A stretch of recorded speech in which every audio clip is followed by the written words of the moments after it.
Assalaamu calaykum. Sanado badan ka hor, walwalkayga oo dhan wuxuu ahaa inaan ogaado waxa kaliya ee aan u baahanahay inaan ogaado. Dabcan weligay ma aanan raadin waxaan ahayn culumta sayniska, laakiin waan joojiyay. Balse markaan joojiyay, maskaxdaydu waxay bilowday in ay su'aalo isweydiiso. Gaar ahaan, aragtidayda waxaa jira in ka badan 540 dhaqamo iyo jinsiyado. Waxaa jira cagsi, halka dhulkaaga hooyo aad ka helaysid 12 dhaqan oo keliya iyo 9 jinsiyadood ugu badnaan. Su'aalaha ugu muhiimsan ee aan isweydiiyay waxaa ka mid ah: sideen ku soo gaarnay halkan? Oo maxay u kala duwan yihiin afafkeena iyo dhaqamadeenu?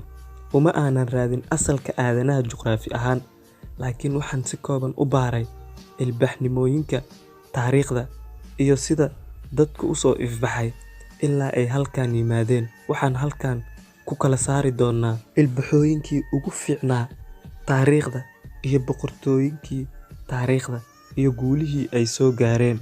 Boqortooyada Roomaanka waxaa lagu aasaasay magaalada qadiimiga ah ee Roma, halka maanta loo yaqaano Talyaaniga. Guusha ugu weyn oo ay soo gaartayna waa nidaamka sharciga, iyo sidoo kale waa tii markii ay reer galbeedku kala qaybiyeen ka gudubtay marxaladdii qabiilka una gudubtay marxaladda ilbaxnimada aadanaha. Waxayna barteen qoridda afka, sidoo kalena sharciga. Ilbaxnimadii Masar. Ilbaxnimadani waxay ka dhalatay dhulka maanta loo yaqaano Masar. Masaaridii hore waxay ikhtiraaceen jadwalkii ugu horreeyay ee taariikh. Inkastoo aanu dhammaystirnayn, haddana wuu fulay ujeedkoodii. Waxay sidoo kale ka mid ahaayeen dadweynihii ugu horreeyay ee dhisay dhismayaal waaweyn. Adigoon ilaabin, waxay ku darsadeen cilmiga xiddigaha, daawada aadanaha, iyo anatomiga xoolaha. Boqortooyada Shiinaha.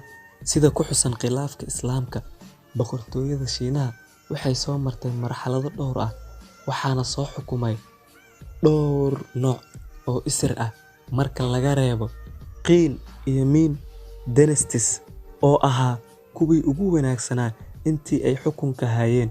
Ceelasha Shiinaha laga furay iyo ganacsigii ayaa ilaa maanta la isticmaalaa, wuxuuna bilaabmay 1644 wuxuuna dhammaaday 1917, waxaana lagu beddelay jamhuuriyadda aan maanta naqaano. Boqortooyada Mongolia.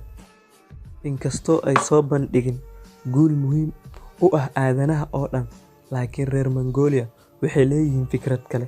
Boqortooyadani waxay ahayd shaqaalo, sidoo kalena addoommo ayay u ahayd Shiinaha iyo dadka Eurasia.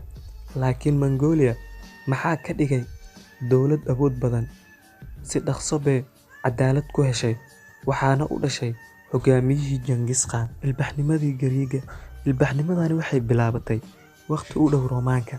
Waxa ugu caansanna waxay ahayd Giriiggu inuu ka carooday xukunkii Roomaanka ee muddada dheeraa, maadaama ay ka mid ahaayeen waddamadii ugu dambeeyay gacantooda ku dhacay.